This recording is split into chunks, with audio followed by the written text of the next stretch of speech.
The Battle of Pułtusk took place on 26 December 1806 during the War of the Fourth Coalition near Pułtusk, Poland. Approximately 50,000 Russian soldiers with 128 guns under General Levin August Count von Bennigsen resisted the attacks of 23,000 First French Empire soldiers under Marshal Jean Lannes. The Russians withdrew the day after this Napoleonic Wars action. Pułtusk is located on the west bank of the river Narew, approximately 50 kilometers north of Warsaw. Background: strategic context. After defeating the Prussian army in the autumn of 1806, Emperor Napoleon entered partitioned Poland to confront the Russian army, which had been preparing to support the Prussians until their sudden defeat. Crossing the river Vistula, the French advance corps took Warsaw on 28 November 1806. The Russian army was under the overall command of Field Marshal Mikhail Kamiński, but he was old and becoming infirm.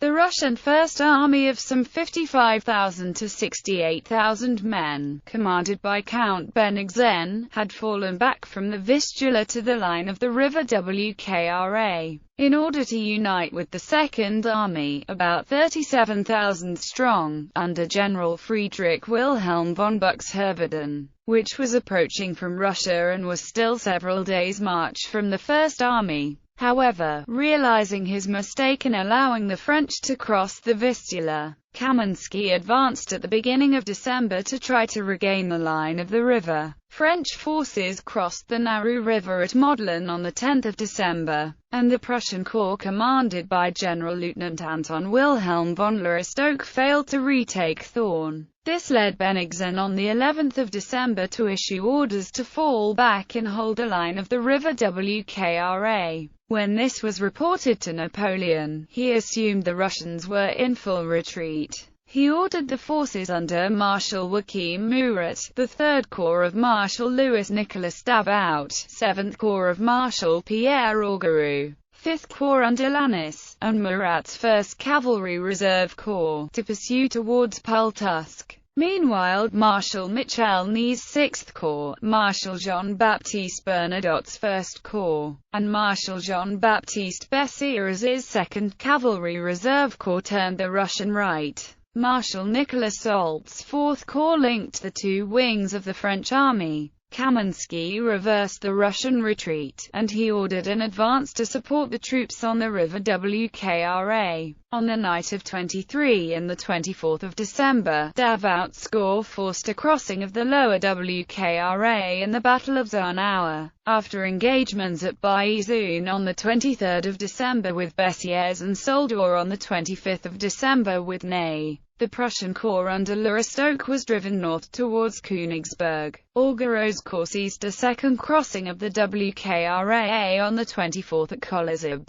Realizing the danger, Kamiński ordered a retreat on Ostroleka. At this time the old field marshal appears to have had a mental breakdown and returned to Grodno. Bennigsen decided to disobey his superior's orders by standing and fighting on 26 December at Pułtusk. He had available the 2nd Division of Lieutenant General Alexander Ivanovich Osterman-Tolstoy, the 6th Division of Lieutenant General Alexander Karlovich Sedmoratsky, part of Lieutenant General Dmitry Golitsyn's 4th Division, and part of Lieutenant General Fabian Gottlieb von Ostensaken's 3rd Division. To the northwest, most of the 4th Division commanded by Golitsyn and the 5th Division under Lieutenant General Dmitry Doktorov fought the Battle of Golomen on the same day. The weather caused severe difficulties for both sides. Mild autumn weather had lasted longer than normal. The usual frosts, which rendered the inadequate roads passable after the muddy conditions of autumn, were broken by thaws.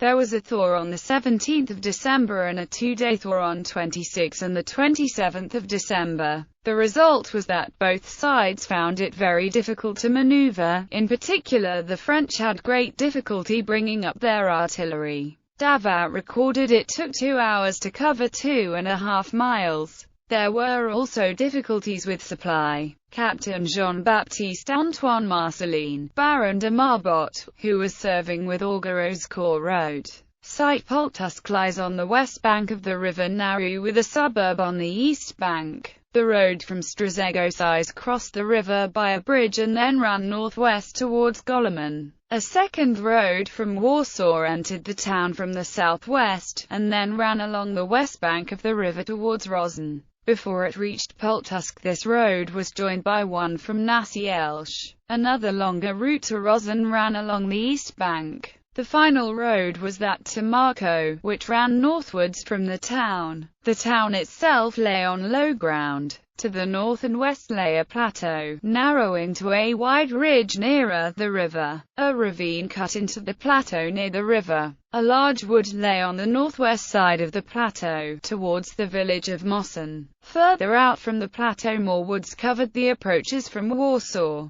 Battle forces. Lannes commanded 2 infantry divisions under generals of division Louis Gabriel Suchet and Honoré Théodore Maxime Gazin de la Perrière. Suchet's 1st Division included General of Brigade Michel-Marie Claperete's 3 Battalion 17th Light Infantry Regiment, General of Brigade Honoré Charles Riel's 4 Battalion 34th Line Infantry Regiment and 3 Battalion 40th Line Infantry Regiment, and General of Brigade Dominique Honoré Antoine Vadel's 64th and 88th Line Infantry Regiments, 3 battalions each. Gazin's 2nd Division comprised General of Brigade Jean-François Graindorge's 3 Battalion 21st Light Infantry Regiment and 2 Battalion 28th Light Infantry Regiment, and General of Brigade François-Frédéric Campan's 100th and 103rd Line Infantry Regiments,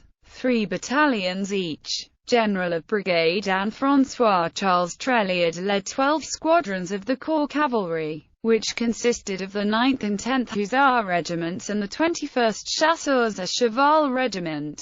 General of Brigade Louis Foucher de Carreil commanded the Corps Artillery, 38 guns in 4-foot and 2 horse artillery batteries at full strength. Historian Francis Lorraine Petre wrote that General of Division Nicolas Léonard Becker's 1,200-strong 5th Dragoon Division was also present, but did not note its composition. Digby Smith placed Becker in charge of the 2nd Dragoon Division and listed the 3rd, 4th, 10th, 11th, 13th, and 22nd Dragoon Regiments as part of this unit. General of Brigade Joseph Augustin Fournier Marquis de Duraltaine was the acting commander of the 3rd Division of Davout's Corps. This unit was made up of 2 brigades. General of Brigade Claude Petit led the 2 Battalion 12th Line Infantry Regiment and the 3 Battalion 21st Line Infantry Regiment. General of Brigade Nicolas Hyacinthe Gautier directed the 25th and 85th Line Infantry Regiments, 2 battalions each. General of Division Louis Michel Antoine Sahouk led the 4th Dragoon Division, which only had 1 brigade present. General of Brigade Jacques Léonard Laplanche commanded the 15th and 25th Dragoon Regiments. Fournier had 70 chasseurs à cheval, 100 dragoons, and only 1 artillery piece attached to his command. Benigsen commanded Osterman Tolstoy's 2nd Division, Sedmoratsky's 6th Division, and elements of the 3rd and 4th Divisions. The 2nd Division had 3 infantry and 1 cavalry brigades. Major General Nikolai Mazovsky directed the Pavlovsky Grenadier and Rostov Musketeer regiments. Major General Alexander Yakovlevich Sukhin led the Petersburg Grenadier and Yeletsky Musketeer regiments, and Major General Ivan Andreyevich Levin commanded the 1st and 20th Jaeger regiments. Major General Koshin's cavalry brigade included the Life Cuirassier, Kargopol Dragoon, and Sum Hussar regiments, plus 2 Cossack units. There were a total of 60 artillery pieces in 4-foot batteries and 1 horse artillery batteries. The 6th Division also controlled 3 infantry and 1 cavalry brigades. Major General Carl Gustav von Bagovit led the Starokolsky Musketeer and 4th Jaeger regiments. Major General Vasily Sergeyevich Rachmanov commanded the Vilnius and Azov Musketeer regiments. and Major General Fedosey Mikhailovich Bykov directed the Reval and Volhynia Musketeer regiments. Major General Karl Osipovich Lambert's cavalry brigade comprised the Ekaterinoslav-Khwarassia, Kiev Dragoon, and Alexandrov Hussar regiments, plus one Tatar and one Cossack unit. The 6th Division artillery numbered 72 guns in 5-foot and 1-horse artillery batteries. The units of the 3rd and 4th Divisions are not listed. Altogether, Bennigsen controlled 50,500 men in 66 battalions, 55 squadrons, and his artillery. Action Bennigsen arrayed his forces along the Pułtusk-Goleman road, with 3 lines composed respectively of 21, 18 and 5 battalions. The left rested on the town, the right on the moss and wood. The artillery was positioned in front of the first line. On the extreme right, Major General Michael Andreas Barclay de Tolly occupied part of the moss and wood with 3 battalions, a cavalry regiment and an artillery battery covering the road to Goleman. Bagovat covered the left of the line and the bridge over the Narew from a position in front of the ravine with 10 battalions. 2 squadrons of dragoons and an artillery battery. Deployed along the edge of the ridge were 28 squadrons of cavalry linking Barclay de Tolly and Bagovat. Cossack cavalry was deployed in front of them. Marshal Lannes had orders to cross the Narew at Pułtusk with his corps. He was aware that there was a Russian force in front of him, but did not know its size. After struggling through the mud, his first troops reached the area at about 10 a.m., and drove the Cossacks back onto the Russian main line. Because of the terrain, Lannes could only see the Russian advance positions on the extreme left and right with the cavalry between him. Lannes deployed Suchet's division on his left, opposite the moss and wood. Garzon's division covered the rest of the Russian line. The few guns were deployed on the left and in the center. At about 11 a.m. the French right advanced against Bagovat. The Russian Cossacks and cavalry were driven back and Bagovat sent forward a unit, which was driven back despite artillery support. The French center had also advanced to attack Bagovat from the flank, but this maneuver exposed them to the Russian cavalry line. 7 squadrons of which suddenly attacked the French flank in a sudden snowstorm, while Bagovit's cavalry and the Jaegers attacked from the front. A French infantry battalion then took the Russian cavalry in the flank. After a confused melee, the Russians fell back to their original position. Lanz's cavalry division, under Trelliad, tried to advance but was driven off by artillery fire. At the same time as the French right attacked, on the French left Suchet's division, led by Lannes in person, attacked the position held by Barclay. The initial attack drove the Russians out of the wood, and captured the battery stationed there. But Barclay's reserve drove the French back into the wood and recaptured the guns. The French center had also advanced. The Russian cavalry withdrew behind the main line, exposing the French to artillery fire from the Russian batteries. By about 2 p.m., the French position looked dangerous. The Russian left had held, the French center was suffering from the artillery fire, and on the right, increasing pressure was beginning to force Suchet's men out of the wood. A French retreat looked of distinct possibility when unexpected reinforcements arrived. The 3rd Division of Davout's 3rd Corps, temporarily commanded by his Chief of Staff Fournier, had been ordered to pursue a Russian column apparently retiring on Pułtusk. Concerned about the strength of the Russian cavalry force which was escorting guns and stores, Fournier had pursued but not engaged. He was preparing to stop for the night when he heard the sounds of combat to his right, and so marched his men towards Pułtusk. Due to the state of the roads, he was only able to bring up one gun. Seeing this force approach, Bennigsen wheeled back his main line to face the wood, thus reducing the artillery fire directed at Lanz's units. Barclay, finding Fournier attacking his right flank, fell back to the right of the main Russian line. Bennigsen reinforced him with 2 infantry regiments and some cavalry, and directed an artillery battery to fire on the wood. Thus reinforced Barclay attacked the wood. The French were driven out, and Fournier's right flank exposed. This was attacked by 20 squadrons of Russian cavalry, but the 85th French Infantry Regiment formed squares and by a steady fire drove the cavalry off. At about 8 p.m. the combat died away, and Fournier retired to the edge of the woods. The arrival of Fournier's division also had an effect on the French right wing, with the switch of much of the Russian artillery to support Berkeley de Tolly. The French were able to use their own guns to support a fresh attack at about 2 p.m. on Bagovet by the brigades of Claparède and Vidal, supported by Garzon on their left.